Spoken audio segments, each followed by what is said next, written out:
Hare Krishna everyone, please एक joining the session. जितने लोग भी आज ज्वाइन हुए हैं। Hare Krishna, please accept my humble pranam unto your lotus feet. परम पूजनीय भक्ति आश्रय वैष्णव स्वामी महाराज जी की जय। आज नवमी के शुभ अवसर पर हमारे बीच हिज ग्रेस रंग देवी गोपी माता जी के द्वारा अन्य ग्रहों की सुगम यात्रा के ऊपर विस्तार से चर्चा होगी। जगदीश श्याम प्रभु जी ने उन्हें बहुत सारे क्वेश्चन एंड आंसर के लिए भी बोला था। और अन्य ग्रहों की सुगम यात्रा के लिए जो क्वेश्चन एंड आंसर बनाई वो रंग देवी गोपी माता जी है। वो 3 साल से भक्ति में प्रैक्टिस कर रही है।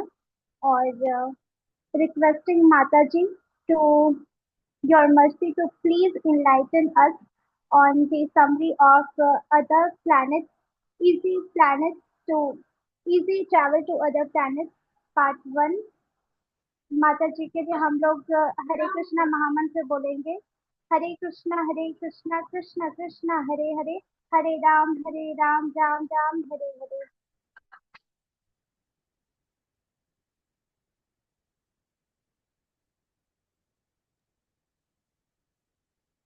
हरे कृष्णा माता जी, thank you so much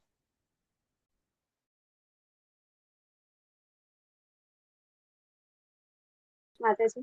so हम अपने डिस्कशन को स्टार्ट करें। ज्ञानतिमिरान्धस्य ज्ञानञ्जनशलाकया चक्षुरुन्मिलितं येन तस्मै श्रीगुरुवे नमः।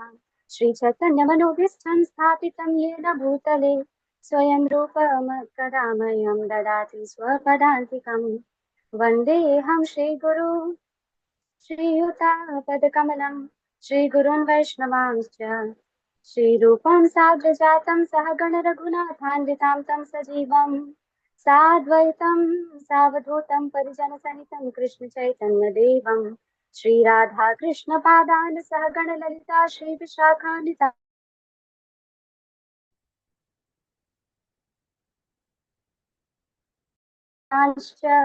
हे कृष्णा करुण सिन्धु दीनबन्धुरा श्रीराधा कान्त नमोस्तुते। तप्त काञ्चन गौराङ्गे श्रीराधे वृन्दावनमामि हरिप्रिये। वाञ्छाकल्पतरुभ्यश्च कृपा सिन्धुभ्य एव च पतितानां पावनेभ्यो वैष्णवेभ्यो नमो नमः। जय श्री कृष्ण चैतन्य गदाधर श्रीवासादि गौरभक्तवृन्दा। हरे कृष्णा कृष्ण कृष्ण हरे हरे, हरे राम राम राम हरे हरे।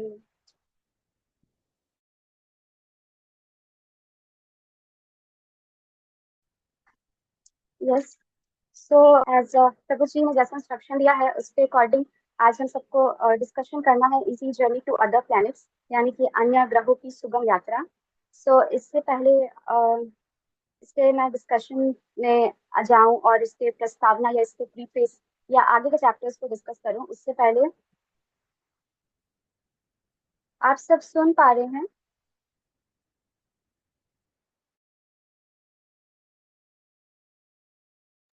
जी आवाज आ रही है। यस माता हरे जी, कृष्णा, हरे कृष्णा आप सब माता माता सुन जी जी। पा मौसम पंजाब। हरे कृष्णा माता जी आ रही है आवाज।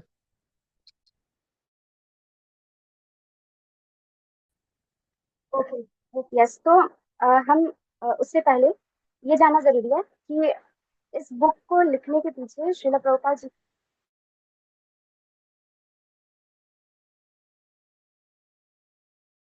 का क्या कारण रहा होगा। और प्रीफेस या जो उसका प्रस्तावना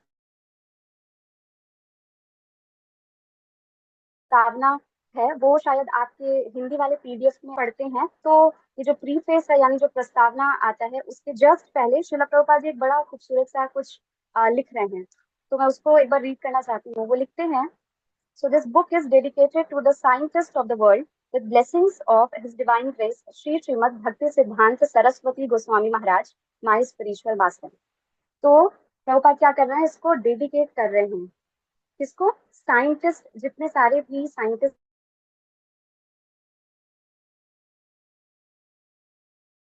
हैं उनको। और ऐसे ही डेडिकेट नहीं कर रहे हैं, साथ में क्या है, प्रभुपाद जी के गुरु महाराज उनके स्पिरिचुअल मास्टर का। तो मतलब ऐसा लग सकता है पहली बार पढ़ने कॉम्प्लेक्स है, या इसके अंदर जो वर्ड्स यूज हुआ है वो थोड़ा हार्ड है या थोड़ा टेक्निकल है। वो इसलिए है क्योंकि ये लिखा ही गया है साइंटिस्ट को प्रभुपाद जी इसमें डेडिकेट कर रहे हैं। तो अगर हम शब्दों को थोड़ा समझ लें, उसके बाद इसके अंदर जो भी है वो बहुत आसान है, वो आप सब ऑलरेडी पढ़ चुके हैं। वो हम सब जानते हैं इस भौतिक संसार के बारे में, और आध्यात्मिक संसार के बारे में, आध्यात्मिक जगत के बारे में, गोलोक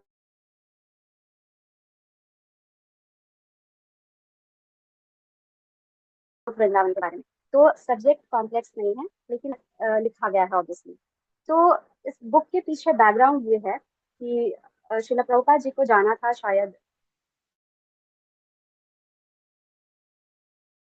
जापान, और वहां पर उनका कोई लेक्चर था कर रहे हैं। तो उसके लिए वो आर्टिकल्स लिख रहे थे उस समय पे। तो ये एक्चुअली में स्टार्टिंग में ये बुक के फॉर्मेट में था नहीं। पहले प्रभुपाद जी इसको आर्टिकल के फॉर्म में लिख रहे थे कि सॉर्ट ऑफ लेक्चर जो है उनको वहां पे जाकर देना था। ये भी बुक था एक्चुअली तीन चीजों के ऊपर वो काम कर रहे थे। एक तो ये बुक था, दूसरा आप एक बुक जानते होंगे लाइफ ऑफ श्रीमद् भागवतम करके ऐसा कोई बुक आता है वो था, और एक और कोई बुक था। तो बाद में कुछ कारण से उस टाइम पे प्रभुपाद जी जापान नहीं जा पाते हैं, लेकिन उनका लिखा हुआ जो आर्टिकल था जिसको उन्होंने साइंटिस्ट को डेडिकेट किया है, या वैज्ञानिक दृष्टिकोण रखने वाले जो भी लोग हैं उनको डेडिकेट कर रहे हैं, तो बाद में वही जो है वो हमें इस बुक के फॉर्मेट में मिलता है। सो अब मैं थोड़ा स्टार्ट करती हूँ। तो हम सबसे पहले देखेंगे इसके प्रस्तावना को। एक्चुअली तीन सेशंस मिला है, तो तीन सेशन के अंदर इसको समराइज करना है। तो इसका जो प्रीफेस है जिसको हम प्रस्तावना कहते हैं, उसके अंदर प्रभुपाद हैं वो, मैंने जो नोट्स बनाए हैं उसमें 5 या 6 एलिमेंट्स को मैं निकाल रही हूँ। सबसे पहला प्रश्न ये है कि हम सब हम सब के अंदर कुछ डिजायर्स हैं और हम उसको फुलफिल करना चाहते हैं। हमारी जो इच्छाएं हैं, हम चाहते हैं कि जो भी इच्छा है हमारे अंदर, हम उसको जल्दी से जल्दी पूरा करें। तो उस पूरा हम उसे क्यों चाहते हैं कि आखिर जो भी हमारे अंदर डिजायर है, किसी के अंदर कुछ भी डिजायर हो सकती है, हो सकता है आप चाहते हो कि नया ड्रेस मिले, तो किसी की डिजायर है कि नहीं लेटेस्ट मोबाइल फोन मिले, कोई चाहता है कि नहीं मेरा अच्छा जॉब हो जाए। तो अलग अलग डिजायर है, और डिजायर के पीछे एक कारण है, वो है हैप्पीनेस। क्योंकि हम अंदर से सेटिस्फाइड ही नहीं है, तो हम क्या करते हैं, अलग अलग इच्छाओं को फुलफिल करके खुश होना चाहते हैं। ये सिंपल टर्म है। तो अब क्या है, प्रभुपाद जी आगे कुछ बताते हैं, बट उससे पहले मैं आप सबसे एक क्वेश्चन पूछना चाहूंगी कि आप सब ने लाइक अपने अगर आप अभी यंग है तो, और अगर आप मतलब कभी आपके लाइफ में ऐसा हुआ है कि आपके अंदर ये इच्छा आई हो कि लाइक मैं भी चाहता हूँ या चाहती हूँ कि किसी अदर प्लेनेट पे या किसी और ग्रह पे थोड़ा एक्सप्लोर करके आऊं। ऐसा किनके किनके साथ हुआ है? आप हैंड रेज कर सकते हैं। यस, निशा यादव माता जी, ओके। बस बाकी सब लोग खुश हैं इस प्लेनेट पे? आयुषी माता जी, ओके। ओके, बाकी सब लोग वेल सेटल्ड है कि सब बढ़िया बढ़िया? Okay, so it's okay. तो क्या है ना, प्रभुपाद जी लिखते हैं कि जो हमारी लेटेस्ट डिजायर है ना इस प्लेनेट पे, वो है क्या, कि हम जो है वो दूसरे ग्रह में जाकर, या हम दूसरे ग्रह की सैर करना चाहते हैं। हम चाहते हैं कि हम दूसरे प्लेनेट पे जाएं, थोड़ा एक्सप्लोर करके आए, थोड़ा जाने की क्या है, अलग अलग संसार कैसा है, यूनिवर्स में क्या क्या हो रहा है। और जैसे आयुषी माता जी और सत्यभामा माता जी का भी रिस्पॉन्स था, शायद निशा माता जी भी हैं, तो उन सब ने अभी हैंड रेज किया था इसके लिए कि हाँ उनके अंदर भी कभी ना कभी तो ये डिजायर थी कि हाँ हम भी जाएं दूसरे प्लेनेट में, थोड़ा तो घूम के आए। तो बुरा मानने की जरूरत नहीं है। प्रभुपाद जी लिखते हैं कि यस, ये जो डिजायर है ना हमारे अंदर, ये एकदम नेचुरल है, यानी कि हाँ ये स्वाभाविक है हमारे अंदर। ऐसे डिजायर्स आते हैं और ये बिल्कुल स्वाभाविक है। इनफैक्ट प्रभुपाद जी ये भी लिखते हैं कि ये काफी हमारे लिए लुभावना है और उत्साहवर्धक चीज है कि हम इतना फैसिनेटिंग सोचते हैं हॉलीवुड के मूवी से इंस्पायर होकर के कि हम दूसरे वर्ल्ड में चले जाएंगे या दूसरे ग्रहों को एक्सप्लोर करके आएंगे साइंटिफिक माइंडसेट के कारण। तो प्रभुपाद कह रहे हैं हाँ ये बिल्कुल नेचुरल फीलिंग है। क्यों है नेचुरल ये? तो प्रभुपाद जी लिखते हैं कि क्योंकि हमारा ये कॉन्स्टिट्यूशनल राइट है, यानी कि संवैधानिक रूप से, क्योंकि हम सब जितने सारे जीवात्माएं हैं, हम क्या करते हैं, आध्यात्मिक जगत से बिलोंग करते हैं। तो हमारे अंदर दूसरे ग्रहों को एक्सप्लोर करने की जो भावना है, या दूसरे ग्रहों पे जाने की जो भावना है, वो बिल्कुल ही सामान्य है। इसमें कोई स्ट्रेंज नहीं है ना। तो अब आगे लिखते हैं, जैसा आप देखते हैं कि इजी जर्नी यानी सुगम यात्रा लिख रहे हैं प्रभुपाद। तो अभी कुछ मंथ पहले आई थी सुनीता विलियम्स, शायद वो आई थी वापस। और आपने देखा होगा कि उनके जो चिन्ह है ना, वो भी डिफॉर्म हो गया था, उनका बिल्कुल फेस बदल गया है।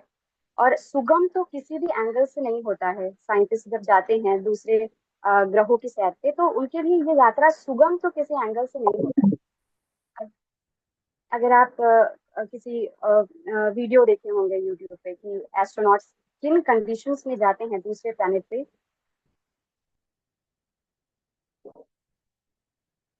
ओके, सो तो इसीलिए क्या होता है कि ये क्या है, मतलब काफी जो है वो हमारे लिए ये बहुत ही कठिन जर्नी होगा अगर हम साइंटिस्ट को फॉलो करें और हम दूसरे प्लैनेट पे जाने की कोशिश करें। तो प्रभुपाद जी यहाँ पे लिखते हैं कि ये जो हमारे अंदर डिजायर है ना, वो बहुत ही अच्छे से क्या है, फुलफिल हो सकती है, और बहुत ही सिंपल और इजी वे में। कैसे? योगा के प्रोसेस से। तो ये जो योगा का प्रोसेस है, इससे इससे एक्चुअली हम सोचते होंगे कि ये जो योगा का प्रोसेस है, इसको फॉलो करके हम चांद पे चले जाएंगे, या अलग अलग किसी प्लैनेट पे चले जाएंगे।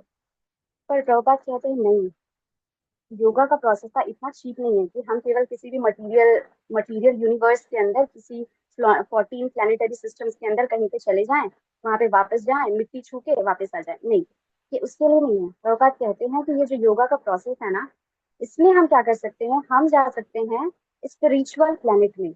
और स्पिरिचुअल प्लैनेट में जाने के बाद क्या होगा?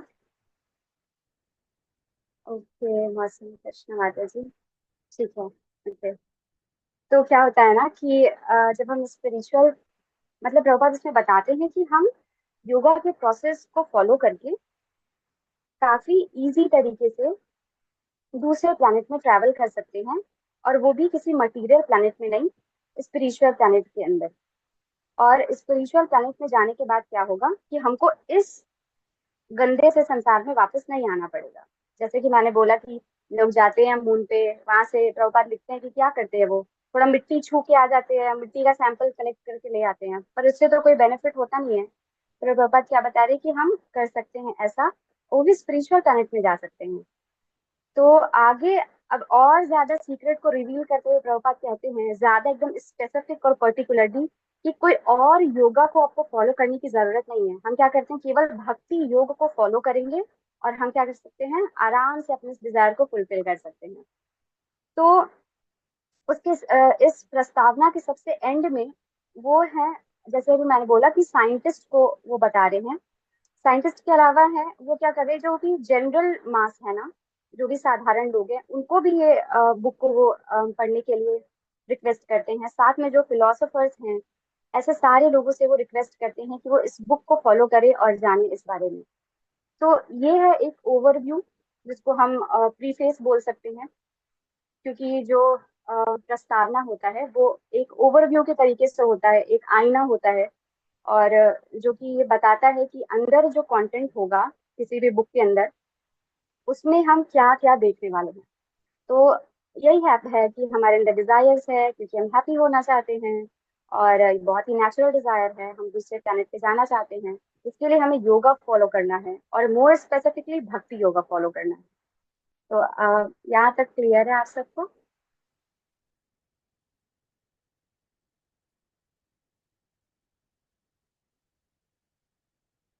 हरे कृष्णा। और यहाँ तक क्लियर है माता जी, प्रभु जी? Okay. तो हम अब ओके माता जी, थैंक यू। ओके, तो अब हम बढ़ते हैं एंटी मटीरियल वर्ल्ड, जिसको आप हिंदी में पढ़ते होंगे, प्रति पदार्थ में जगत। तो अब हम चैप्टर 1 के अंदर जो है वो मैंने पेज नंबर 20 तक के मेरे पास अभी शॉर्ट नोट्स अवेलेबल हैं, जिनमें मैं समरी देने का प्रयास करती हूँ। तो जो चैप्टर 1 है, जिसको हम एंटी मटेरियल वर्ल्ड या फिर हम प्रति पदार्थमय जगत के नाम से जानते हैं, तो आप सब, इससे पहले कि इसके अंदर के बारे में कुछ बताऊं, पहले आप सबसे मेरा रिक्वेस्ट है कि आप क्या समझते हैं एंटी मटेरियल इस वर्ड से, या फिर प्रति पदार्थ में जगत, इस जो पर्टिकुलर ये जो शब्द है, आप इसे समझ पा रहे हैं कि इसका क्या मतलब होता होगा, ऐसा कुछ? तो आप प्लीज हैंड रेज करिए।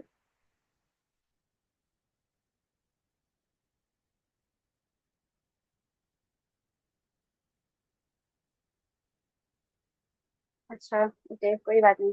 देखिए, ये जो एंटी, अच्छा, ओके, अहिल्या अहिल्या माता जी, अहिल्या माता जी, आप प्लीज बता सकते हैं थोड़ा सा? प्रति पदार्थ में जगत आध्यात्मिक जगत को कहा गया है। ओके माता जी, थैंक यू। ओके, चैतन्य शिक्षा माता जी, आप कुछ बताएंगे? हरे कृष्णा माता जी।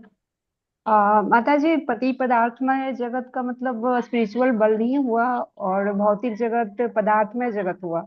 और जो पदार्थमय जगत के अलग हो, विपरीत हो, उसको पति पदार्थमय जगत कहते हैं। स्पिरिचुअल वर्ल्ड ही उसको हम लोग कहेंगे।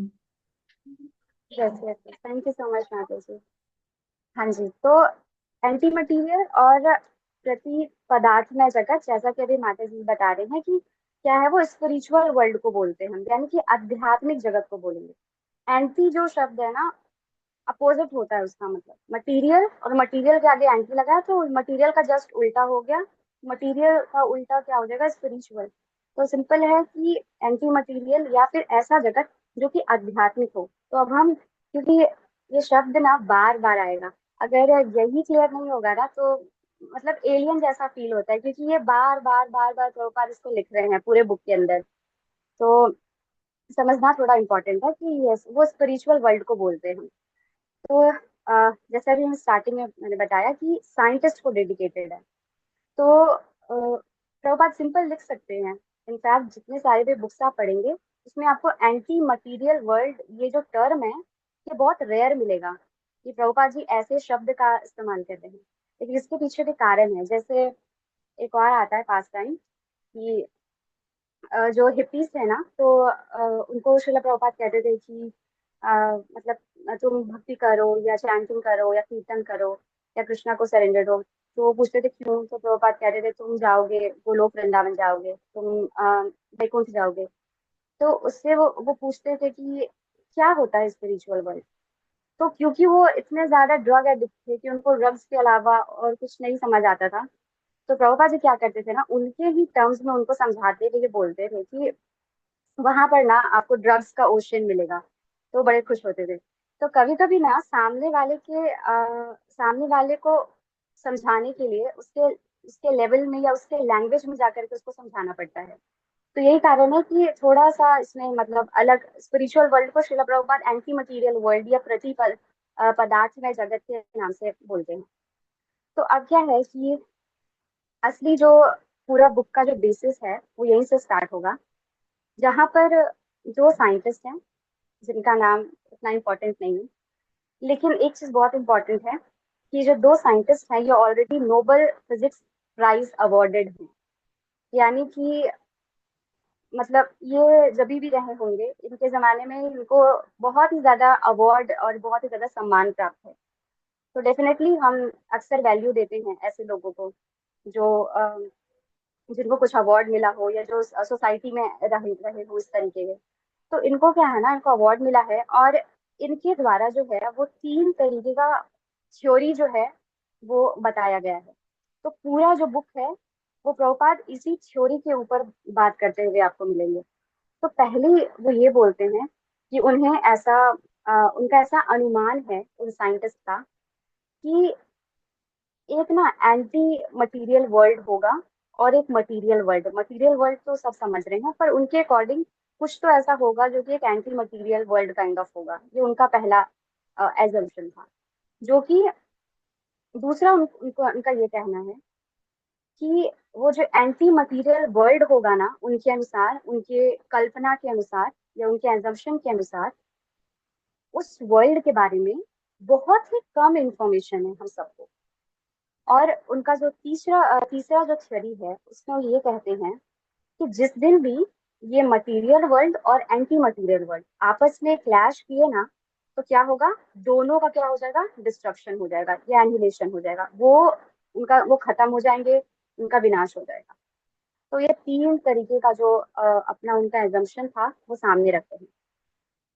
तो अब प्रभुपाद जी यही तीन जो एजम्पशंस है उसके ऊपर आगे वो लिखते हैं कि उनका जो पहला धारणा है कि हाँ, मटेरियल वर्ल्ड भी है और एंटी मटेरियल वर्ल्ड भी है, वो क्या है, वो बिल्कुल सही है और हम इस बात से 100% एग्री करते हैं। मतलब प्रभुपाद एग्री नहीं करते, वो पर्सनली अपने बारे में नहीं बोल रहे हैं, वो कह रहे हैं कि हमारे जो वैदिक शास्त्र है ना, वो भी सेम बोलते हैं कि हाँ, यहाँ तक तो आप बिल्कुल सही बोल रहे हैं। फिर उनका जो दूसरा थ्योरी है, जिसमें कि वो कहते हैं कि इस बारे में ना एक्चुअली हमें बहुत कम इंफॉर्मेशन है। तो प्रभुपाद जी बोलते हैं हाँ, बिल्कुल सही, आध्यात्मिक जगत के बारे में ज्यादा इंफॉर्मेशन किसको है इस संसार में। इनफैक्ट लोग तो ये बिलीव भी नहीं करना चाहते हैं कि आध्यात्मिक जगत जगत या एंटी मटेरियल वर्ल्ड होगा भी, एग्जिस्ट भी करता होगा। इस बात से ही तो कितने कम लोग अग्री करते हैं ना। तो प्रभुपाद जी बोले बिल्कुल सही, उसके बारे में हमें बिल्कुल कम इंफॉर्मेशन। लेकिन उनका जो तीसरा थ्योरी है, जिसमें कि वो ये कहते हैं कि जिस दिन भी मटेरियल वर्ल्ड और एंटी मटेरियल वर्ल्ड आपस में क्लैश हुआ ना उनका, या आपस में वो भिड़ गए, या उनका वो टकरा गए, तो उस दिन क्या होगा ना, दोनों जो वर्ल्ड है उनका क्या हो जाएगा, वो उनका विनाश हो जाएगा, वो खत्म हो जाएंगे। तो वो बात कहते हैं, ये जो तीसरा उनका थ्योरी है वो गलत है। क्योंकि अब देखिए यहाँ पे यही कारण है कि मैं आपको बता रही थी कि क्या इम्पोर्टेंट है कि ये जो दोनों साइंटिस्ट है वो नोबेल फिजिक्स प्राइज अवॉर्डेड है, यानी उनके बाद का कितना ज्यादा वैल्यू होता होगा। पर अगर आप सब अगर ऑलरेडी किए होंगे डिस्कवर योरसेल्फ, उसमें ये चीज सिखा दिया जाता है कि हमें किनको अपना अथॉरिटी मानना चाहिए, या हम कौन है ऐसे जिनको हम फॉलो कर सकते हैं। तो ऐसे कोई भी बद्ध जीव, चाहे उनको कोई सा भी अवार्ड क्यों ना मिल गया हो, अगर हम उनको इस तरीके से फॉलो करेंगे तो हमें हमेशा इस बात का ध्यान रखना चाहिए कि वो चार तरीके के डिफेक्ट से, उनके अंदर चार प्रकार की त्रुटियां होंगी। जिसमें क्या आता है, उनके सेंसेस यानी उनकी इंद्रियां जो हैं वो इम्परफेक्ट होंगी। दूसरा आता है कि वो जो है वो हमेशा जो है वो चीटिंग प्रोपेंसिटी से घिरे हुए होंगे। तीसरा आता है कि इल्यूजन में वो बहुत जल्दी भ्रमित हो जाते होंगे। चौथा आता है कि उनमें मिस्टेक्स को कमिट करने, बार बार वो कमिट करते होंगे।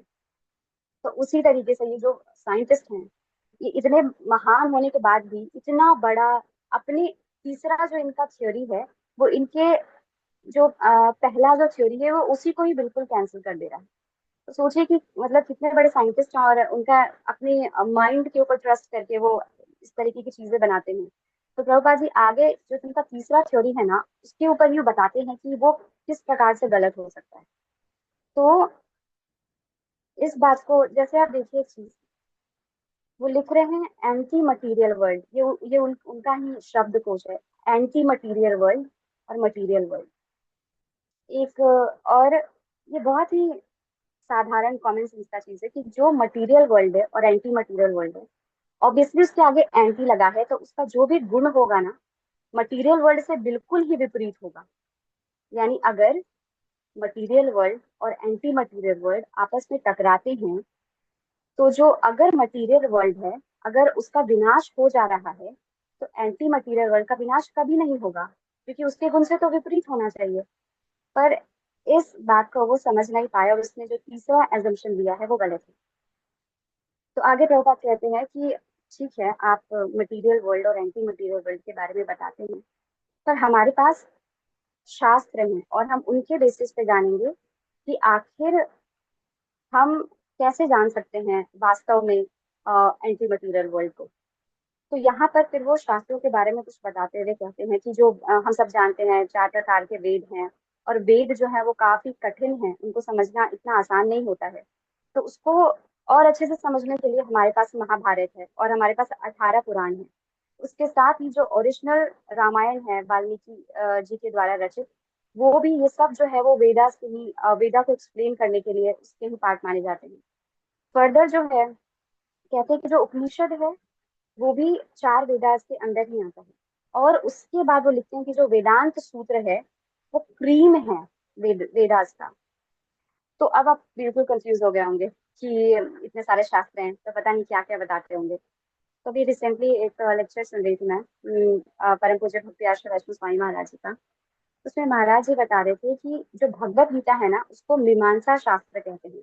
बड़े बड़े जो भी महात्मा जन है उसको भगवत गीता को कहते हैं कि वो मीमांसा शास्त्र है। मीमांसा शास्त्र का अर्थ होता है कंक्लूजन, या किसी भी चीज का फाइनल, मतलब कैसे समझाऊं, जैसे जैसे मान लीजिए कि दो, मतलब बड़े बड़े महात्मा हैं या बड़े बड़े फिलोसफर्स हैं, वो अगर कभी किसी बात को लेकर के डिबेट कर रहे होते हैं कि इस शास्त्र को माना जाए, तो वो बोल रहा है नहीं हम उस पुराण को ज्यादा प्रायोरिटी देंगे। तो फिर कोई और बोल रहा होता है कि नहीं नहीं, मेरे लिए तो वेद ही सर्वोपरि है। तो कोई आके कहता है नहीं हम तो इसको मानेंगे। तो जब इतना ज्यादा कंफ्यूजन क्रिएट हो जाता है ना, तब सारे महात्मा जन क्या करते हैं, भगवत गीता की शरण में जाते हैं।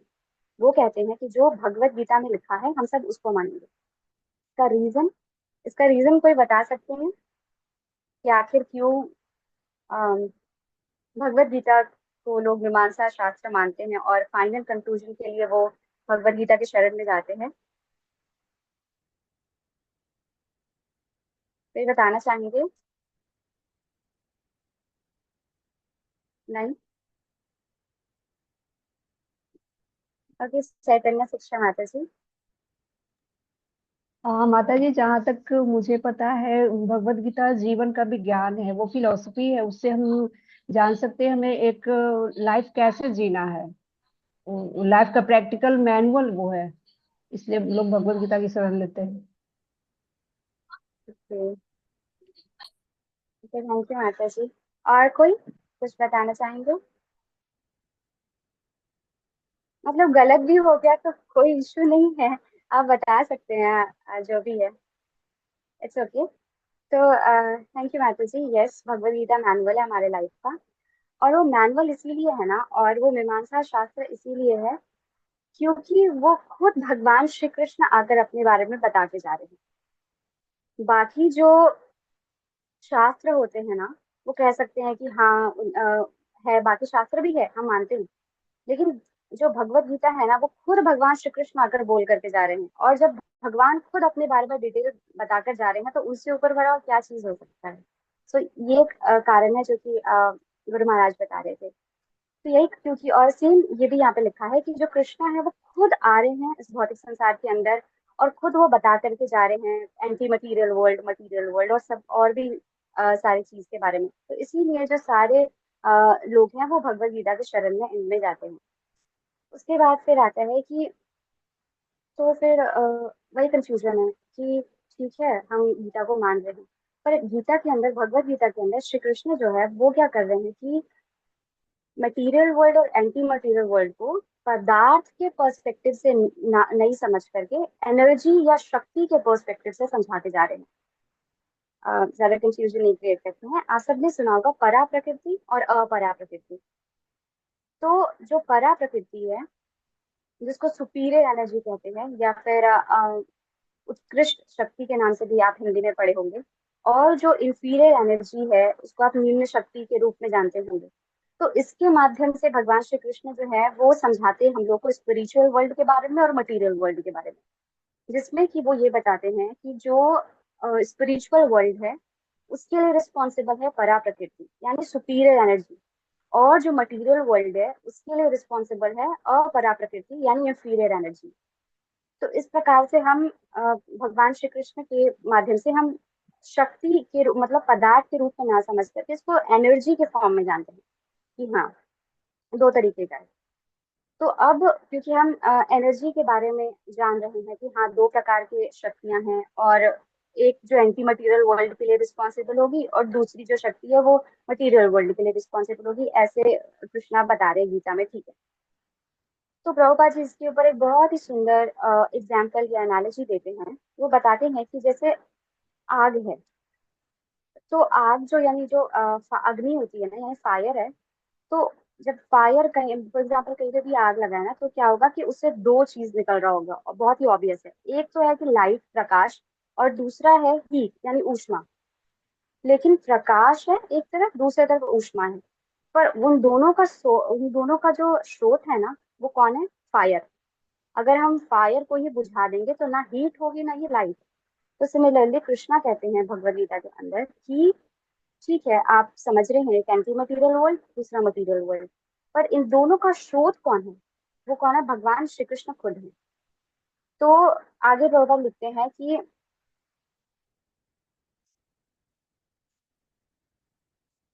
यस, तो आगे फिर वो बता रहे होते हैं कि मटीरियल और एंटी मटीरियल में क्या डिफरेंस है।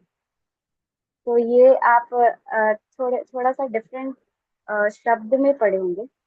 आपने शायद पढ़ा होगा सोल और बॉडी में डिफरेंस, या फिर कॉन्शियस या अनकॉन्शियस, ऐसा कुछ आप पढ़े होंगे। बट आप में से कोई बताना चाहेंगे कि मटेरियल चीज में और एंटी मटेरियल चीज में क्या क्या डिफरेंस हो सकता है?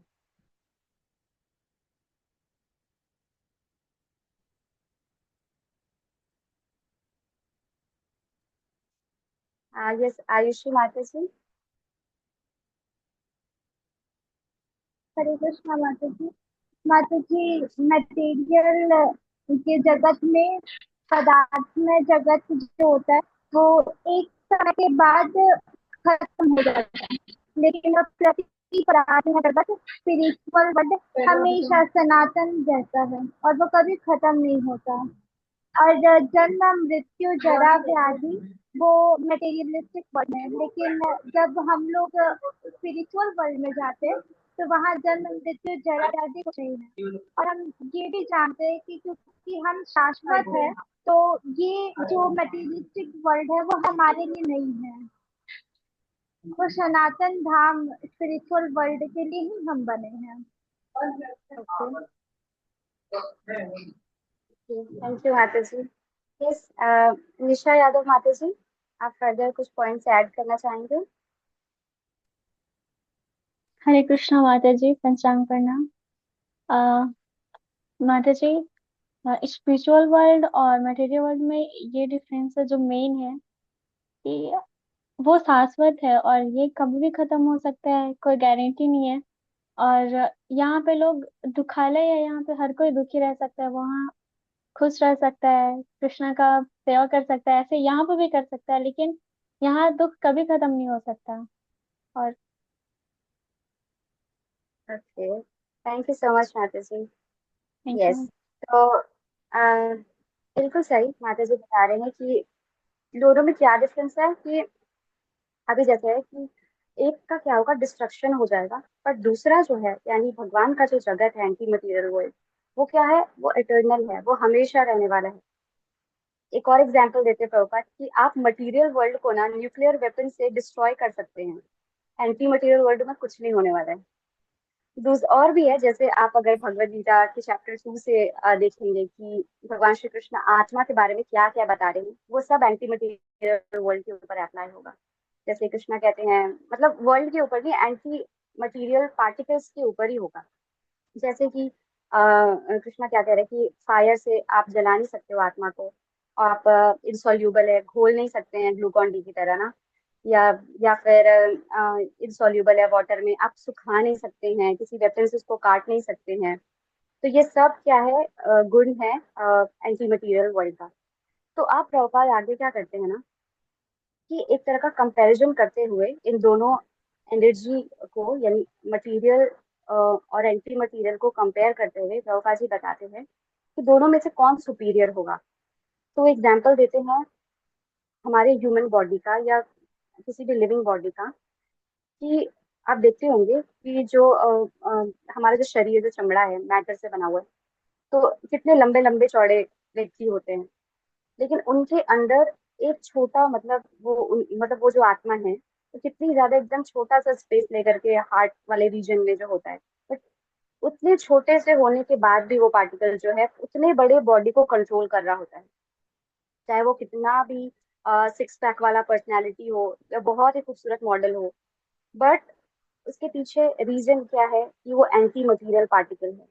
जिस दिन वो एंटी मटेरियल पार्टिकल उस खूबसूरत से बॉडी से बाहर होगा ना, उस दिन वो खूबसूरत दिख रहा बॉडी को देख करके आप डर जाएंगे। उसका कोई यूज नहीं रह जाएगा, वो यूजलेस एक जगह पे पड़ा रहेगा। तो इस तरह से दोनों को कंपेयर करते हुए प्रभुपाद कहते हैं कि एंटी मटेरियल पार्टिकल जो है वो असली डोमिनेटिंग फैक्टर है। वो ही जो है वो कारण है बाकी और सारे मटेरियल ऑब्जेक्ट्स को और सारा मटेरियल ऑब्जेक्ट उसके इन्फ्लुएंस में आकर के ही यूज के लायक बनता है, या फिर लिविंग आता है, या फिर उसमें जान दिख रहा होता है। अगर एंटी मटेरियल पार्टिकल नहीं होगा मटेरियल के साथ में, तो फिर वो एज इट इज पड़ा रहेगा नॉन लिविंग की तरीके से। तो इसीलिए प्रभुपाद कहते हैं कि जो एंटी मटेरियल पार्टिकल है ना वो हमेशा स्ट्रॉन्ग है, वो हमेशा डोमिनेटिंग है, वो हमेशा सुपीरियर होगा मटेरियल पार्टिकल से।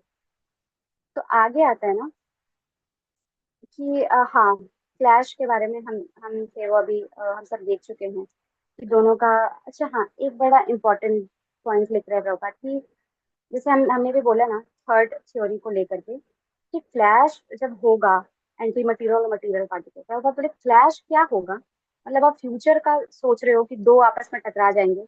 वो लिखते हैं इस बात को कॉन्ट्रडिक्ट करते हुए कि जो मटेरियल पार्टिकल है ना वो हर एक सेकेंड डिस्ट्रॉय हो रहा है। वो डिस्ट्रक्शन की ओर ऑलरेडी बढ़ रहा है, वो ऑलरेडी धीरे धीरे करके घट रहा है, वो कम हो रहा है, उसमें उसका विनाश हो रहा है हर क्षण। और जो एंटी मटेरियल पार्टिकल है ना वो लिख रहे वो स्ट्राइविंग फॉर लिबरेशन, वो हर एक क्षण जो है ना वो तड़प रहा है मुक्ति के लिए। तो इसमें कोई क्लैश होने की बात नहीं है। एक जो है वो डिस्ट्रक्शन के फेज में है, और दूसरा जो है वो हमेशा चाह रहा है, वो हमेशा खुशी ढूंढने का प्रयास कर रहा है वो खुशी की खोज में। वो बस इस मटेरियल यूनिवर्स में क्या कर रहा है, छटपटा रहा है, वो ढूंढ रहा है कि कैसे खुश हो सकते हैं। तो ये थोड़ा इम्पोर्टेंट लगा था। तो अब ना आगे जा करके प्रभुपाद जी बताएंगे कि जी क्या है कि आखिर प्रभुपाद इन साइंटिस्ट के थ्योरी को इतना ज्यादा इम्पोर्टेंस क्यों दे रहे हैं। ये भी तो एक क्वेश्चन हो सकता है ना कि और भी साइंटिस्ट होंगे, कुछ कुछ बोल कर गए होंगे, लेकिन इन साइंटिस्ट के बात को प्रभुपाद जी इतना सीरियसली क्यों ले रहे हैं। इसका एक कारण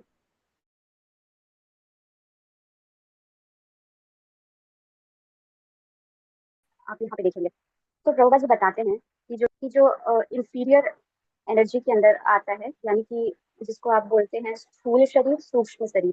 आत्मा के दो लेयर्स आप पढ़ते होंगे। आत्मा के ऊपर लाइक इस बॉडी के अंदर एक सटल बॉडी होता है, और ऊपर में ये जो स्किन दिख रहा होता है वो। तो एक सटल बॉडी होता है, एक बाहर से ग्रॉस बॉडी होता है, और उसके सबसे इनर में मैं खुद यानी आत्मा एग्जिस्ट कर रहा होगा। तो प्रभुपाद जी उसी को बताते हुए लिखते हैं कि जो इंफीरियर मटेरियल एनर्जी होगा वो क्या होगा, टोटल 8 तरीके का प्रिंसिपल एलिमेंट होगा। और आप सब ऑलरेडी जानते होंगे कि जो हमारा शरीर जो है वो पंच महाभूतों से मिलकर बना है। ये तो ग्रॉस बॉडी का हो गया, यानी कि स्थूल शरीर का। उसके अंदर जो सूक्ष्म शरीर है वो मिलके बना हुआ होता है माइंड, इंटेलिजेंस और ईगो से। ये भी आप ऑब्वियसली पढ़े होंगे। तो ये 8 एलिमेंट्स यानी 5 अर्थ, वाटर, फायर,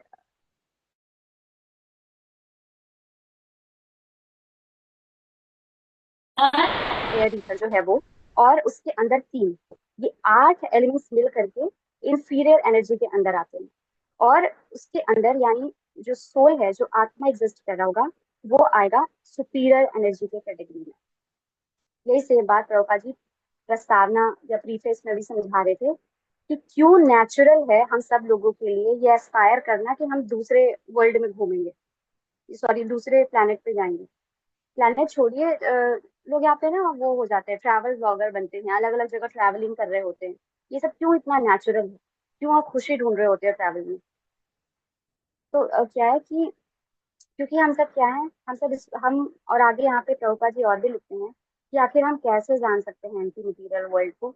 उसमें वो कहेंगे कि बहुत आसान है, क्योंकि कृष्णा जो है ठीक है, आगे वो हम स्टेप से फॉरवर्ड लाइक आगे आएंगे तो ज़्यादा बेटर होगा, अदरवाइज थोड़ा कंफ्यूजन होगा। तो अब आपके सामने क्वेश्चन ये है कि अभी जस्ट थोड़ी देर पहले मैंने आपको बोला था कि अ, भगवान श्री कृष्ण जो है वो भगवत गीता के अंदर एंटी मटीरियल वर्ल्ड और मटीरियल वर्ल्ड को एनर्जी के फॉर्म में समझाते हैं, और हम बोलते भी हैं। आप सब भगवत गीता में ऑलरेडी पढ़ते आए होंगे, परा प्रकृति, अपरा प्रकृति, भगवान की शक्ति है, अलग अलग शक्ति, ये शक्ति टर्म आप सुनते आ रहे होंगे। तो इसका आंसर तो हालांकि इस बुक में है। तो आपसे ये क्वेश्चन है कि हम, चाहे वो उच्चतर शक्ति हो या निम्नतर शक्ति हो, यानी इंफीरियर एनर्जी हो या सुपीरियर एनर्जी हो, उसके साथ ये एनर्जी टर्म या शक्ति टर्म क्यों लगा रहे हैं? कोई बताइए।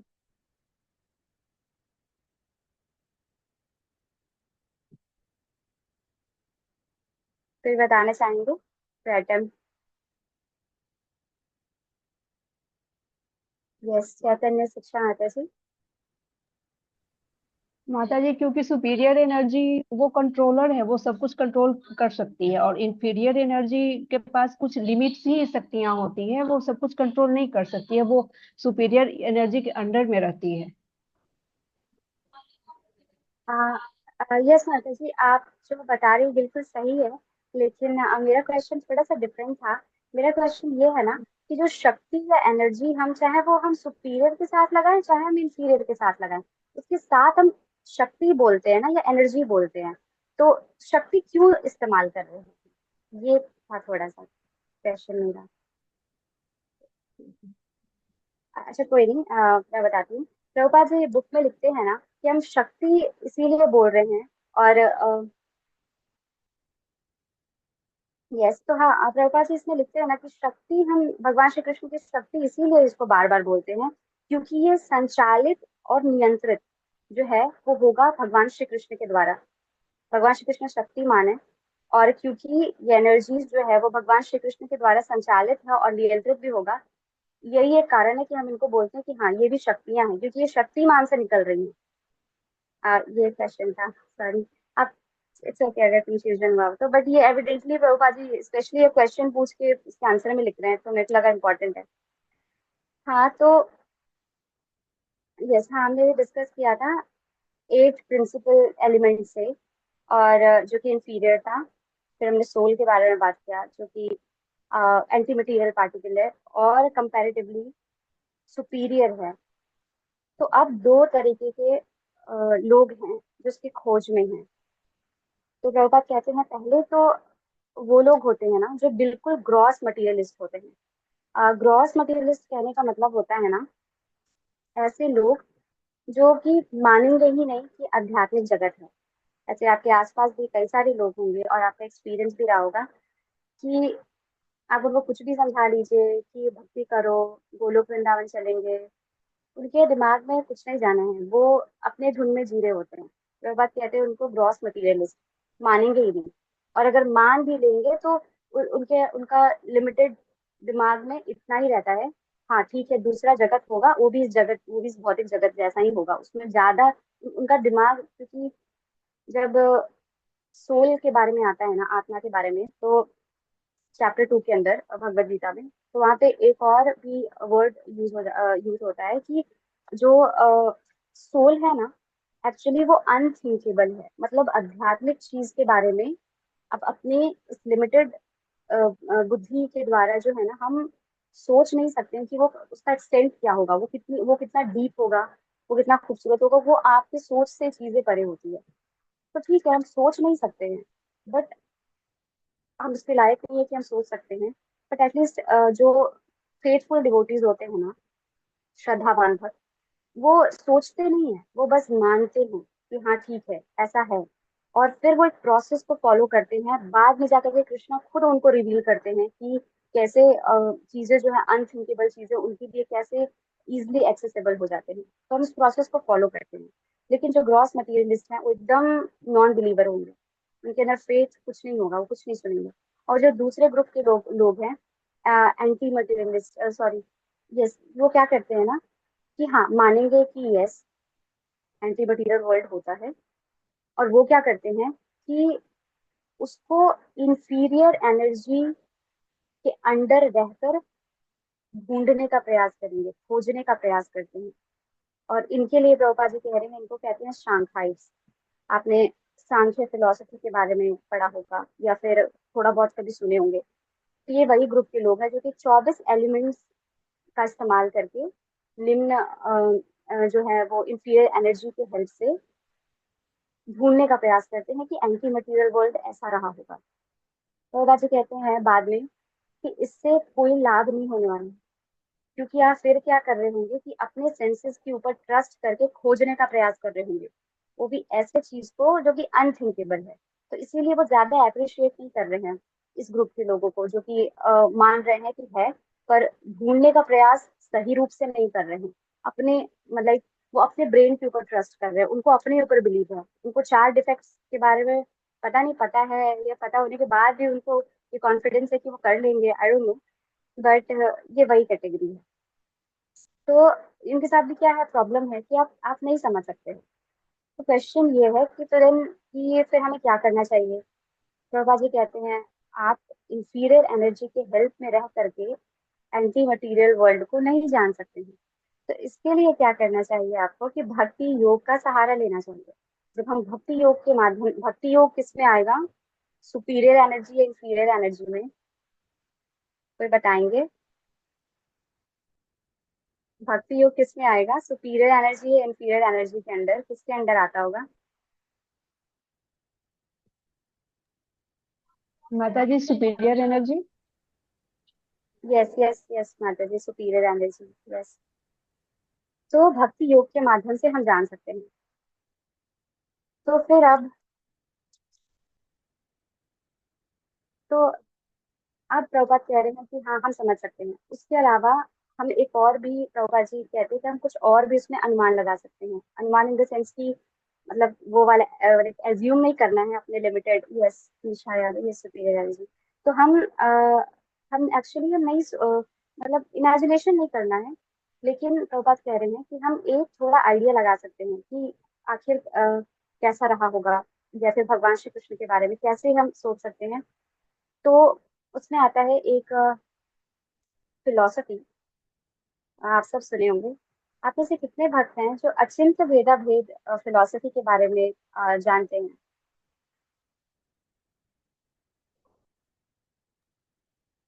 पीछे कौन सा फिलोसफी? अचिंत्य भेदा भेद,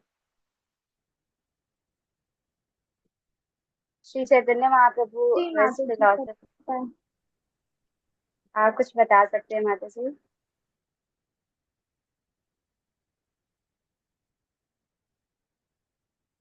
हरे कृष्णा। माता जी शायद आप फ्रीज हो गए हैं। तो हमें ये बता की तरह ही हमारे माता जी सॉरी ना, शायद नेटवर्क इशू है, तो आपकी आवाज सही से आ नहीं रही है। आप फिर से बोलेंगे माता जी? हास्य की अचिंत्य भेदाभेद तत्व ये बताता है कि भगवान और भगवान का जितना भी गुण होता है वो सारा गुण हम में है। लेकिन तत्व की दृष्टि से तो मतलब हम लोग मतलब तत्व की दृष्टि से भगवान के हम लोग अभिन्न अंग हैं। मतलब गुण में तो हम लोग सेम है, लेकिन परम तत्व वो है, ऐसा ही है। ओके, थैंक यू माता जी। यस, हम जो क्वालिटेटिव गुण है ना हमारा, यानी कि हम जीवात्माओं का और भगवान श्री कृष्ण का, क्वालिटी वाइज हम सेम है, बट क्वांटिटी वाइज बहुत ज्यादा डिफरेंस है। क्वांटिटी वाइज वो क्या है, वो ओशियन है, तो हम उसके एक छोटे बूंद भी नहीं है शायद, है ना। तो वही सेम होता है कि अचिंत भेदा भेद है, यानी कि क्या सिमिलैरिटी भी है और डिफरेंस भी है, पर वो अचिंत है। हम अपने दिमाग से सोच नहीं सकते हैं कि वो कैसे सेम है और कैसे डिफरेंस है। तो एक ये है। तो एक्चुअली ये फिलोसफी यहाँ इसीलिए आ रहा है ना, क्योंकि प्रभुपाद कह रहे हैं कि अगर हम अपने आप को ही, अगर हम अपने अंदर, अगर हम खुद को ही सही से अगर देखेंगे, तो हम ये एज्यूम कर सकते हैं कि भगवान श्री कृष्ण कैसे होंगे। तो पहली जो किसी को अगर आप देखते हैं तो आप देखते हैं कि हाँ वो एक पर्सन है। तो इसी बात को कृष्ण के ओर इंगित करते हुए प्रभुपाद कहते हैं कि इसीलिए भगवान श्री कृष्ण जो परम भगवान होंगे ना, वो एक पर्सन होंगे, वो एक पर्सनैलिटी होंगे। और दैट इज द रीजन कि यहाँ पे आ रहा है अचिंत्य भेदा भेद के ऊपर। ये बहुत ही इंपॉर्टेंट और डीप फिलोसफी है, बट हाँ एक basic idea I am sure कि सबको होगा ही। तो उसके बाद आता है कि जो भगवान श्री कृष्ण है वो सुप्रीम कंट्रोलर हैं दोनों के, मटेरियल के भी और स्पिरिचुअल एनर्जी के भी। तो अब ये क्वेश्चन आता है कि ठीक है, हम तो अटेम्प्ट नहीं कर सकते हैं, मतलब लाइक हम तो शांघाइट्स की तरह नहीं हो सकते हैं कि हम उनकी तरह 24 एलिमेंट्स में एंटी मटेरियल वर्ल्ड को खोजेंगे। ना ही हम ग्रॉस मटेरियलिस्ट हैं। और हम भगवद गीता के अकॉर्डिंग भी ये जान गए हैं कि यस, एनर्जी है और एंटी मटेरियल वर्ल्ड भी है। और वो एंटी मटेरियल वर्ल्ड कभी भी किसी भी एक्सीडेंट में टूटे फूटेगा नहीं। तो फिर क्वेश्चन ये आता है कि बट हम वहाँ कैसे जा सकते हैं, और हम और ज्यादा, जो कि ऐसा एंटी मटेरियल वर्ल्ड जो कि अनथिंकेबल है, हम फिर भी आखिर कैसे उसके बारे में जाने।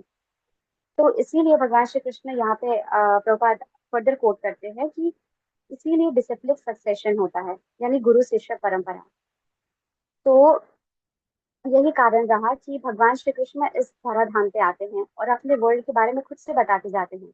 तो सिमिलरली हमें भी क्या करना है कि डिसिप्लिन सक्सेशन के सहारे से हम भगवान श्री कृष्ण के धाम के बारे में एकदम बोनाफाइड तरीके से और आसानी से, एकदम सुगम तरीके से जान सकते हैं कि वो जगत कैसा होगा, हम वहाँ कैसे जा सकते हैं, वहाँ के लोग कैसे होंगे, वहाँ क्या क्या क्रियाकलाप, जो भी एक्टिविटीज जो है वो हम आसानी से जान सकते हैं।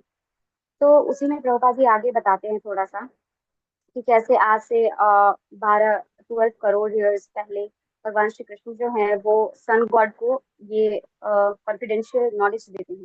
सन गॉड जो है वो मनु को बताएंगे, मनु जो है इक्ष्वाकु को बताएंगे, और इक्ष्वाकु के डायनेस्टी में फर्दर जाकर के भगवान राम आते हैं। तो अब क्या हुआ कि 5000 ईयर्स पहले भगवान श्री कृष्ण कह रहे हैं अर्जुन को कि ये जो ट्रांसेंडेंटल नॉलेज का ये जो चेन था ना, जो कि फर्दर ह्यूमन तक पहुंच रहा था, ये बीच में ब्रेक हो गया है।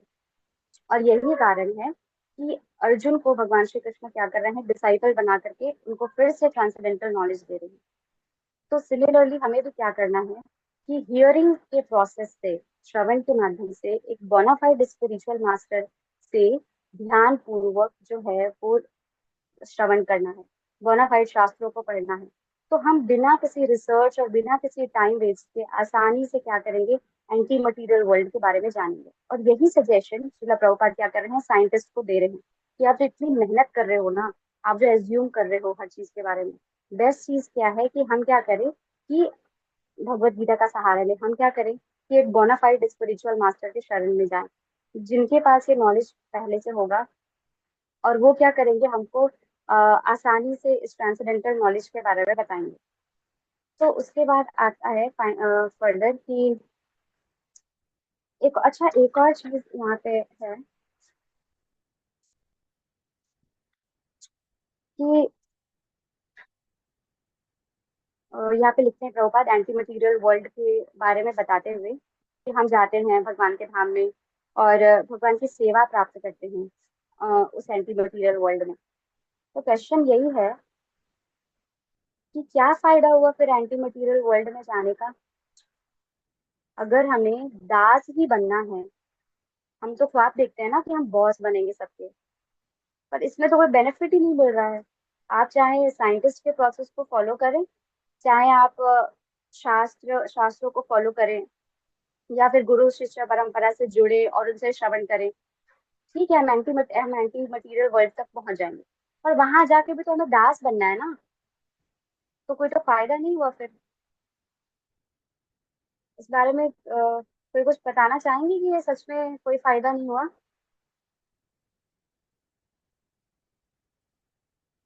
यस, मौसम कृष्ण माता जी। हरे कृष्णा माता जी, पंचांग प्रणाम। आप बोल रहे हो कि कोई फायदा नहीं हुआ, ये आप कैसे बोल सकते हो? आप तो गलत बोल रहे हो ना। कैसे फायदा नहीं हुआ? देखिए, यहाँ पर हूँ ना मैं आज, मटेरियल वर्ल्ड में साइंटिस्ट हूँ आज। तो नेक्स्ट मेरा जन्म जो होगा, मैं कुछ भी बनूंगी, तो फिर से तो मैं मरूंगी ही। और मरूं फिर से मतलब कि दुखालिया माँ शाश्वतम ये सब, लेकिन मैं दास बनूंगी। ये तो मतलब कि कितनी बड़ी बात है, दास बनूंगी तो वो मेरी केयर करेंगे। और मतलब दास बनूंगी ना माता जी, तो मैं अच्छे से समझा नहीं पा रही हूँ, लेकिन बहुत बड़ी सौभाग्य की बात है कि वो मैं एंटी मटेरियल वर्ल्ड में जाऊंगी, वहां दास बनूंगी, तो पता है फिर वो मेरे को दास से फिर मतलब कि एक अच्छा पोस्ट देंगे वो, क्योंकि वो अपने शरण में ले लेंगे ना। तो यहाँ से तो बहुत अच्छी है वो। और बात रही प्रॉफिट की, तो कृष्ण जी के पास हूँ, उनका दास बन गई हूँ, ये बहुत बड़ी प्रॉफिट है। इससे बड़ी प्रॉफिट तो कुछ होना ही नहीं।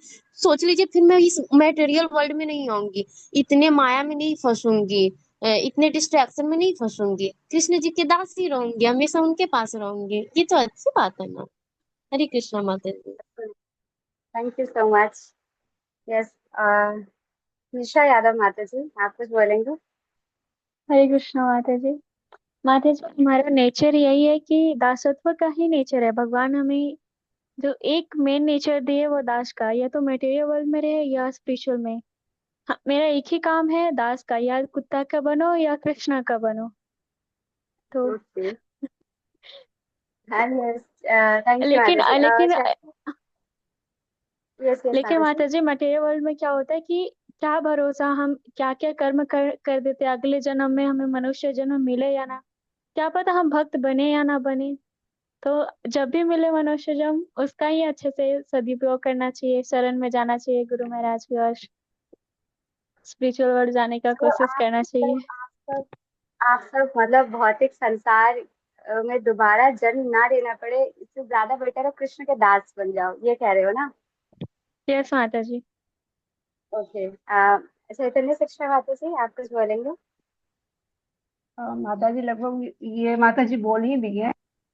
शाश्वत स्वरूप दास का ही है। या तो हम यहाँ अगर भौतिक जगत में दास के रूप में ही अपने फैमिली बच्चे की सेवा करते हैं, कहीं अगर ऑफिस में है तो वहाँ बॉस की सेवा करते हैं, ये दास का ही है। और कृष्ण हमें इतना प्रेम करते हैं कि अगर हम दास के रूप में उनकी सेवा करते हैं तो वो हमसे प्रेम दिखाने के लिए खुद वो दास बन जाते हैं। जैसे कि अर्जुन के वो सारथी बन के वो अपना प्रेम दिखाए थे। और कृष्ण की सेवा से हम लोग को इटर्नल वो प्रसन्नता होती है जो किसी और की सेवा से नहीं मिलेगी, क्योंकि हम लोग का शाश्वत स्वरूप वही है, हम लोग का घर भी गोलोक धाम ही है। इसलिए दास बनना ज्यादा बेटर वहाँ। Okay, thank you so much माता जी। यस, आप सब सही बोल रहे हैं। एक्चुअली ना, जो कृष्ण का भगवान जिसमें प्रभुपाद कहते हैं, इसी बुक में नहीं हर जगह कहते हैं। और ये चीज आप किसी मटेरियलिस्ट को बताएंगे ना कि चलो चलो भक्ति करो, भगवान के धाम चलेंगे, फिर वो बोलेगा भगवान के धाम जाके क्या मिलेगा, और आप उसको बोलेंगे दास बनोगे भगवान के। वो ऐसे घूर के आपको देखेगा कि नौकर बनाने के लिए लेके जा रहे हो क्या आप भगवान, तो उसको कृष्ण से कोई लेना देना नहीं है ना। एक्चुअली ना, बड़ा सुंदर तरीके से प्रभुपाद यहाँ पे एक्सप्लेन कर रहे हैं कि आध्यात्मिक जगत में भगवान और भगवान के दास में कोई अंतर नहीं होता है।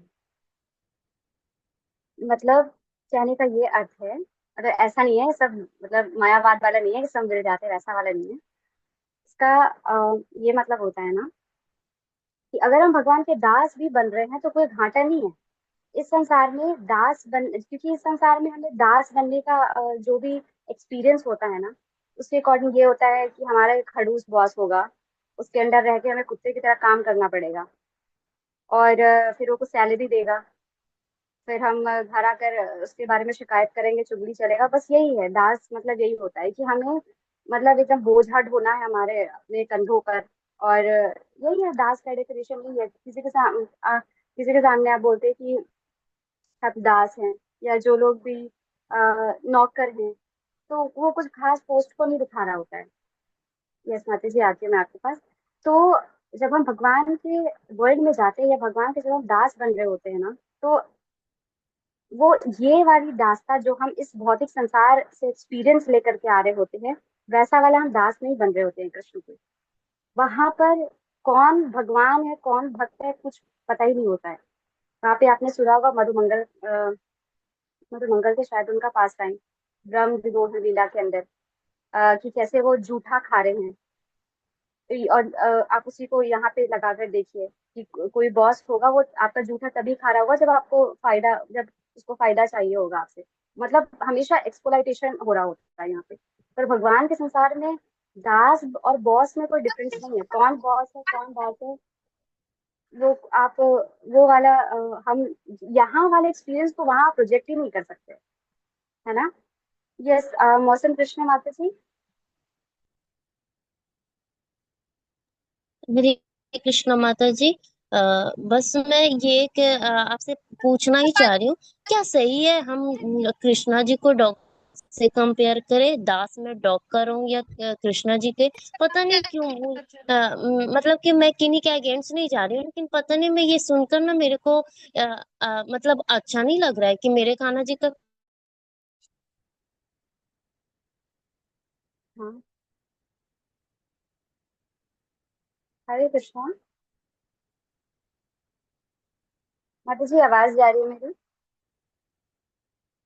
कृष्णा माता जी। हाँ, यस माता जी। हाँ, आपने पूछा था कि डॉग से कंपैरिजन करना है ना। यस माता जी, क्योंकि डॉग वफादार होता है, मैं एग्री करती हूँ, लेकिन डॉग और कृष्ण जी वो तो परफेक्ट है ना। आप परफेक्ट को हम्म, इम्परफेक्ट के साथ कंपेयर कैसे कर सकते हो? अब आप ये कहोगे कि हर के हृदय सारे के हृदय में भगवान रहते हैं, दैट मीन कि अगर हृदय में रहेंगे तो कंपेयर तो नहीं कर सकती ना। मतलब ऐसा आई नीड मतलब ऐसा आंसर कि मुझे ना ये जो मन में मेरी भावना आई ना, मुझे नहीं पता है कि गलत आई है या सही। मेरे को ये भी नहीं आना चाहिए कि ये तो गलत मेरे को। मैं ये आइडेंटिफाई नहीं कर पा रही हूँ कि मैं सही सोच रही हूँ या गलत। लेकिन मुझे अंदर की एक भावना है कि नहीं, ये कंपेयर नहीं होना चाहिए। बिकॉज डॉग की एबिलिटी भी जानती हूँ कि वो वफादार होता है अपने मास्टर के लिए, लेकिन वो सिर्फ खाने के लिए अपनी पूंछ हिलाते फिरता है अपने मास्टर के आगे पीछे। लाइक मतलब कि मतलब कि एक प्रभु जी, मैं लेक्चर सुनी थी, वो बोले थे कि हम लोग का डॉग हैग और कैमल कैमल जैसे हॉग से और कैमल जैसे नहीं बनना चाहिए। लाइक वो बहुत और बहुत बड़ी स्टोरी है, तो मतलब कि मेरे को ये लगा, तो आप क्या कहोगे? Is it right to compare? Continue. अच्छा जी। तो यस माता जी, अगर ये कोई रैंडम एग्जांपल होता ना, जो कि मैं कहीं और से सुन के आई होती, तो शायद मुझे भी एक सेकंड के लिए डाउट होता। पर ये जो एग्जांपल है ना, वो खुद शिला प्रभुपाद जी बहुत जगह पे यूज कर रहे हैं। तो इसीलिए हम कृष्ण को डॉग से कंपेयर नहीं कर रहे हैं, क्योंकि कृष्णा डॉग और समथिंग, हम ऐसा नहीं कह रहे हैं। हम अपने सेवा भाव को बता रहे हैं कि वो कितने गलत जगह प्रोजेक्ट हो रहा है। और दूसरी चीज है कि कोई हाइपोथेटिकल एग्जाम्पल भी नहीं है कि ऐसा तो बिल्कुल नहीं हो रहा है, हम तो केवल कृष्णा का इंसल्ट के लिए बोल रहे हैं। नहीं, ये सच है। आप देखिए कि लोग कुत्ते के लिए कितना कुछ कर रहे होते हैं, बट आप उनसे कृष्ण की सेवा के बारे में कुछ बोलेंगे तो वो तुरंत से रिएक्ट करेंगे, उनको तुरंत बोलेंगे माइथोलॉजिकल कैरेक्टर है, ये सबसे क्या होता है। तो प्रभुपाद जी इस ये एग्जाम्पल इसीलिए दे रहे हैं क्योंकि हम इतने यूज टू है ना इस एक्टिविटी के। तो जब तक प्रभुपाद जी अच्छे से समझाएंगे नहीं, हमारे समझ में नहीं आने वाला है कि हाँ, हम सच में गलत कर रहे हैं। और ये एग्जाम्पल एक्चुअली श्रीला प्रभुपाद जी का ही यूज किया हुआ है। मुझे लगता है शायद बुक है साइंस ऑफ सेल्फ रियलाइजेशन, उसके अलावा भी कई सारे बुक्स है। तो प्रभुपाद जी यूज कर रहे हैं, लेकिन ऑब्वियसली अब आचार्य होकर वो यूज कर रहे हैं, और उनका इंटेंशन हमारा वो नहीं है। हम मैं समझ रही हूँ कि आपको ऑब्वियसली बुरा लगता होगा कि हम कंपेयर कर रहे हैं, बट आप कंपेयर की भावना से मत सोचिए। और दूसरा चीज है कि हाँ, डॉग जो है वो वफादार होता है डेफिनेटली। इनफैक्ट हमारे जो वैष्णव भजन है ना, उसके अंदर भी आता है कि हम क्या करते हैं। उसके अंदर भी आता है कि हम क्या करते हैं कि हम वैष्णवों से, हम आचार्यों से, और हम भगवान श्री कृष्ण के चरण में ये प्रे कर रहे होते हैं कि मतलब मैं आपके इनफैक्ट कौन सा भजन है अभी रिसेंटली, सर्वस्व तुम्हारे चरण सौंपे, आप देखिएगा उसमें जाकर के, उसमें भक्ति विनोद ठाकुर महाराज जी क्या बोल रहे हैं कि वो बोल रहे हैं कि मैं कुत्ता बनूं, और मैं क्या करूंगा कि जो भी आपके एनिमीज आएंगे ना, तो मैं उसके लिए मैं उससे आपकी रक्षा करूंगा, ऐसा वो डिजायर कर रहे हैं। भगवान श्री कृष्ण का ऐसा दास्ता प्राप्त हो, तो डॉग से वो खुद को वफादारी से ही कनेक्ट करके देख रहे हैं। तो यस, सबके अंदर भगवान है, लेकिन एट द सेम टाइम इंसान मनुष्य शरीर मिलने के बाद खुद को डॉग के सर्विस में लगाना कहीं से भी जस्टिफाइड नहीं है। तो इसीलिए आप अलग डायमेंशन से थोड़ा सा सोचिए कि हम इंसल्ट के भावना से नहीं बोल रहे हैं, हम बस इसीलिए एग्जाम्पल को दे रहे हैं क्योंकि ये समाज में हो रहा है और ये सच भी है बहुत हद तक। सो मेरे अंडरस्टैंडिंग से यही है माता जी। बाकी आप अगर आपका सेटिस्फैक्ट्री आंसर नहीं मिला ना, आप प्लीज सीनियर डिवोटी से पूछ सकते हैं। तो मेरे अंडरस्टैंडिंग के अकॉर्डिंग ये मेरी बस इतना ही बता सकती हूँ मैं। हरे Krishna. Thank you so much. I'm agree with your answer, and that's a wonderful answer. Thank you so much. Thank you. So yes, 9:40 हो गया है। तो बस यही था इसके एंड में कि प्रभुपाद जी ना भक्ति योग के बारे में बताते हुए कहते हैं कि हमें क्या करना है, कि फॉलो करना है डिसिप्लिन सक्सेशन को, शास्त्रों को, और जैसा हम जानते हैं साधु गुरु और शास्त्र को। उसके बाद आता है एंटी मटीरियल वर्ल्ड के बारे में। प्रभुपाद जी आगे वहाँ जैसा भी मतलब दासता के बारे में, कि हम वहां जाके भगवान श्री कृष्ण के दास बनते हैं, और वो दास यहाँ वाले दास मतलब से कोई लेना देना ही नहीं है उस दासता का ना। उसके बाद आता है कि प्रभुपाद जी आगे लिखते हैं कि चैतन्य महाप्रभु जो है ना, वो हमें क्या है बहुत ही सिंपल प्रोसेस दे करके गए हैं। आप सुनेंगे कि chanting, fasting, sorry chanting, feasting, dancing. एक मिनट रुकिएगा माता जी।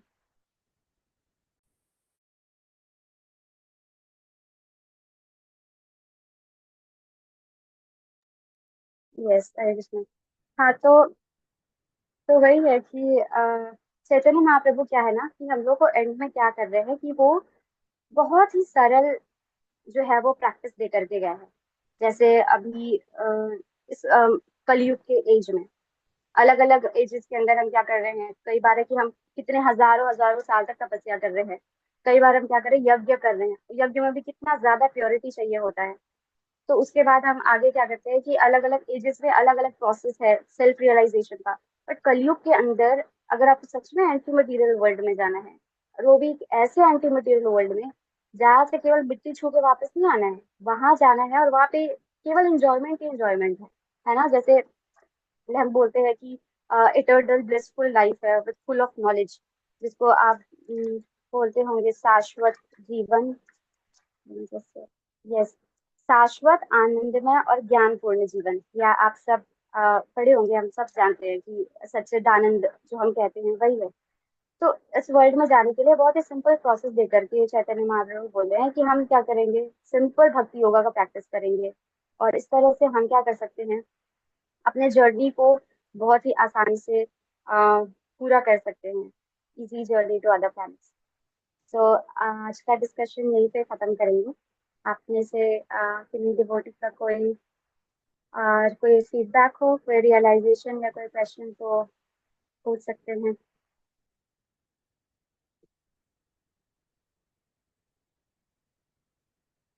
Okay, no one.